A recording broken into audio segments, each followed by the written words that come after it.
বাংলাদেশের রাজনৈতিক মঞ্চে এখন এক গভীর অস্থিরতা বিরাজ করছে, যা আগামী কয়েক ঘন্টার মধ্যে নতুন কোনো বাঁক নিতে পারে বলে ধারণা করা হচ্ছে। দেশের সর্বোচ্চ পর্যায় থেকে শুরু করে সামরিক ও রাজনৈতিক মহল পর্যন্ত সবার মনোযোগ এখন এই অনিশ্চিত পরিস্থিতির ওপর। প্রধান উপদেষ্টা মুহাম্মদ ইউনূসের সম্ভাব্য পদত্যাগের ইঙ্গিত পুরো পরিস্থিতিকে এক নতুন মাত্রায় নিয়ে এসেছে। বৃহস্পতিবার উপদেষ্টা পরিষদের নিয়মিত সভার পর ইউনূস কয়েকজন উপদেষ্টাকে নিয়ে 4 ঘণ্টা রুদ্ধদ্বার বৈঠক করেন।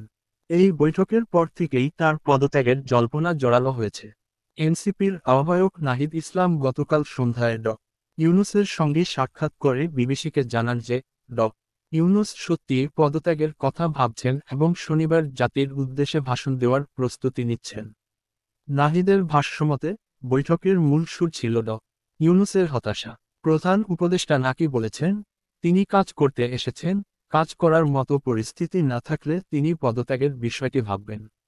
এর প্রতিক্রিয়ায় নাহিদ ইউনূসকে জুলাই অভ্যুত্থানের আকাঙ্ক্ষা, জুলাইয়ের ত্যাগের প্রতি দায়বদ্ধতা, তার উপর পুরো দেশের মানুষের আস্থা এবং জাতীয় ঐক্যের কথা স্মরণ করিয়ে দিয়েছেন। এই কথোপকথন ইঙ্গিত দেয় যে ইউনূস হয়তো তার বর্তমান ভূমিকায় কাজ করার স্বাধীনতা বা ক্ষমতা নিয়ে অসন্তুষ্ট।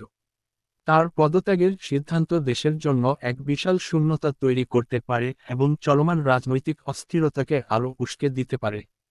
বিএনপি এবং এনসিপি উভয়েই পাল্টাপাল্টি 6 জন উপদেষ্টার পদত্যাগ দাবি করে পরিস্থিতিকে আরও জটিল করে তুলেছে। বিএনপি খলিলুর রহমান, মাহফুজ আলম এবং আসিফ মাহমুদ সজীব ভুঁইয়ার পদত্যাগ চেয়েছে, যা তাদের মতে বর্তমান রাজনৈতিক সংকটের জন্য দায়ী। অন্যদিকে এনসিপি আসিফ নজরুল, অধ্যাপক ওয়াহিদুদ্দিন মাহমুদ এবং সালেহুদ্দিনের পদত্যাগ দাবি করেছে।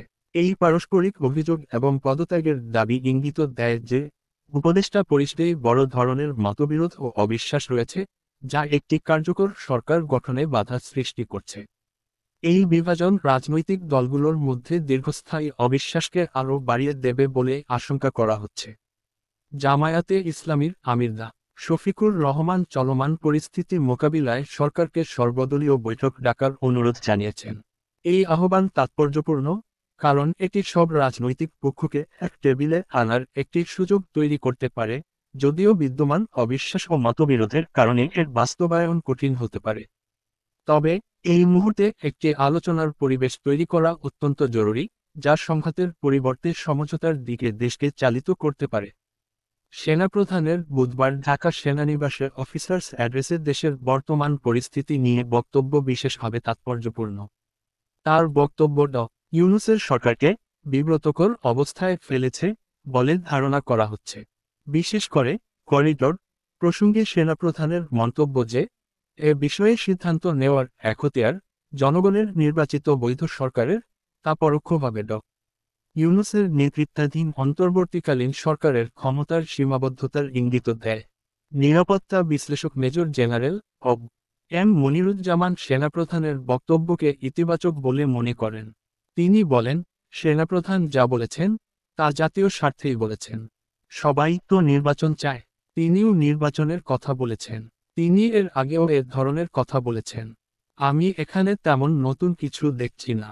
দেশের স্বার্থে সেনাপ্রধান যেকোনো ইস্যুতে কথা বলতে পারেন। এই বিশ্লেষণ সামরিক বাহিনীর সাংবিধানিক ভূমিকা এবং গণতান্ত্রিক প্রক্রিয়ার প্রতি তাদের অঙ্গীকারের ওপর জোর দেয়। এটি ইঙ্গিত দেয় যে সামরিক বাহিনী একটি দ্রুত ও অবাধ নির্বাচনের পক্ষে, যা বর্তমান রাজনৈতিক অচলাবস্থা নিরসনে সহায়ক হবে। সব মিলিয়ে বাংলাদেশের রাজনৈতিক পরিস্থিতি এখন এক গভীর অনিশ্চয়তার মুখে। ইউনূসের সম্ভাব্য পদত্যাগ, উপদেষ্টাদের মধ্যে বিভাজন, বিরোধী দলগুলোর পাল্টাপাল্টি অভিযোগ এবং সামরিক বাহিনীর স্পষ্ট অবস্থান, এই সব কিছুই আগামী কয়েক ঘন্টার মধ্যে দেশের রাজনৈতিক ভাগ্য নির্ধারণে গুরুত্বপূর্ণ ভূমিকা রাখবে। জাতি এখন এক শ্বাসরুদ্ধকর অপেক্ষায়, যখন প্রতিটি পদক্ষেপই দেশের ভবিষ্যৎ গতিপথকে প্রভাবিত করবে।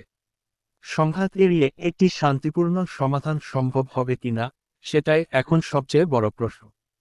Flash TV, Dhaka, Bangladesh.